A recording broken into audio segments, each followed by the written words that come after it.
ጤና ይስጥልን ክቡራን የዩቲዩብ ቤተሰቦች፣ የሰዓቱን አጫጭር መረጃዎች እየቀርብ ያለው እስከ ፍጻሜው አብራችሁን ቆዩ።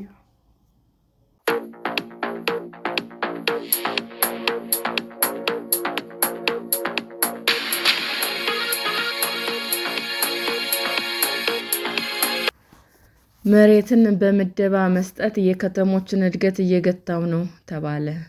መሬት በሁለት መንገዶች ማለትም በሊዝና በምደባ የሚሰጥ ቢሆንም በተለይ መሬትን በምደባ መስጠት የከተሞችን እድገት እየገታ መሆኑን የከተማና መሠረተ ልማት ሚኒስቴር አስታወቀ።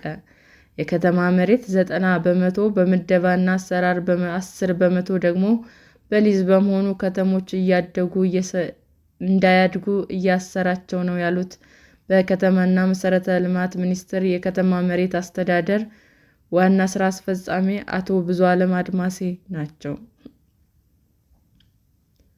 መንግስት መክፈል የማይችሉና አቅም የሌላቸው ዜጎች ለመርዳት በከተሞች መሬት በምደባ መስጠቱ እድገታቸውንና ተወዳዳሪነታቸውን እያወከ ነው ብለዋል። ላንድ ፎር ላይፍ የተሰኘው አገር በቀል ድርጅት ትኩረት ያደረገበት በመሬት አስተዳደር ኃላፊነት የተሞላበት የግብርና ኢንቨስትመንቶች ላይ ያደረገው ሦስተኛው የኢትዮጵያ መሬት ቀን ታኅሳስ 17 ቀን 2018 ዓ.ም ውይይት ሲያካሂድ ነው የተገለጸው። የመሬት አስተዳደር በማጠናከር የማህበረሰቦችን የመሬት መብት ማክበር ይገባል በሚል ቃል በተከበረው ሥነ ሥርዓት ላይ ንግግር ያደረጉት የድርጅቱ ሊቀመንበር መለስ ዳምጤ ኢትዮጵያ ውስጥ መሬት ከብዙ ውስብስብ ጉዳዮች ጋር የተያያዘ ነው ብለዋል። ተገቢውን የመሬት አስተዳደር ስርዓት በመገንባት ዘመን አፍራሽ ቴክኖሎጂ፣ አገር በቀል እውቀቶችን በማቀናጀት ጥሩ የመሬት አስተዳደር ማስፈን እንደሚያስፈልግም አሳስበዋል።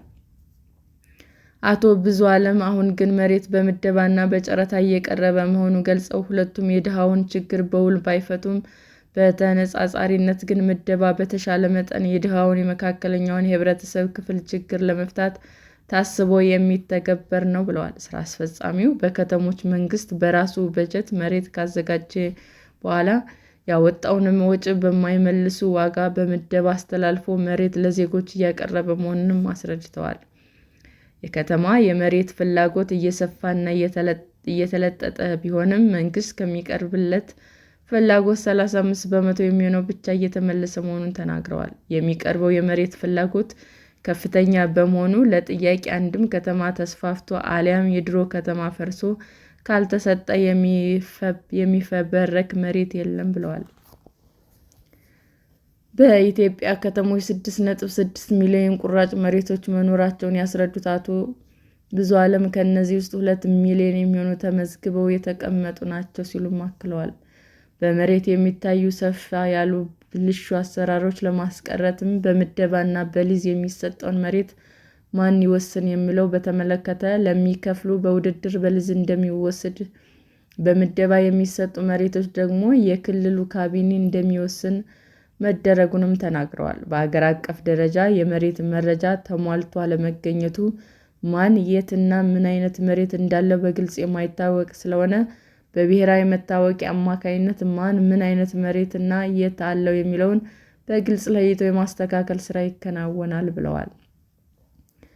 በከተማ መሬት ላይ መስራታ ጦር ሜዳ ላይ እንደ መስራት ይቆጠራል ያሉት ስራ አስፈጻሚው በተቋም ውስጥም በውጭም ያሉ አስቸጋሪ ኃይሎች የበዙበት ዘርፍ ነው በማለት ገልጸውታል። የከተማ መሬት በርካታ ተዋናይና ከፍተኛ ፍላጎት ያለበት በመሆኑ ወደ መሬት ተቋም የሚገቡ ሰራተኞች ለቅጥር ብቻ ሳይሆን ጥቅም የሚገኝበት በመሆኑ በማስላት ስለሆነ ዘርፉ በትግል የሚመራ መሆኑንም ተናግረዋል።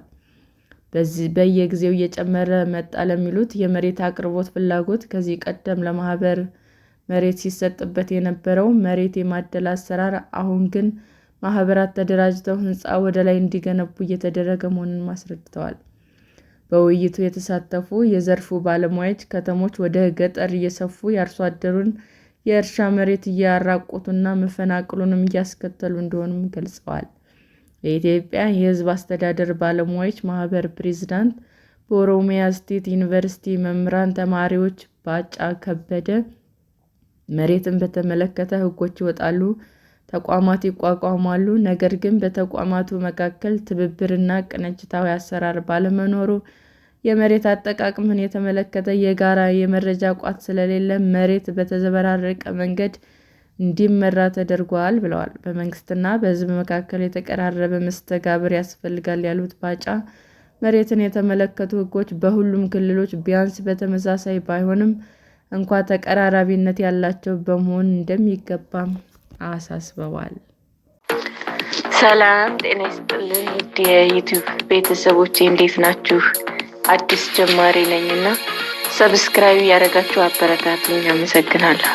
ክቡራን የዩቲዩብ አድማጮቻችን ለሰዓቱ ያቀረብኩላችሁ አጫጭር መረጃዎች ይህንን ይመስል ነበር። በሌላ መረጃ እስክንገናኝ ሼር፣ ላይክ፣ ሰብስክራይብ እንዲሁም ቢቀርብልን የምትሉት መረጃ ካለ ኮመንት እያደረጋችሁ ቸር ቆዩን።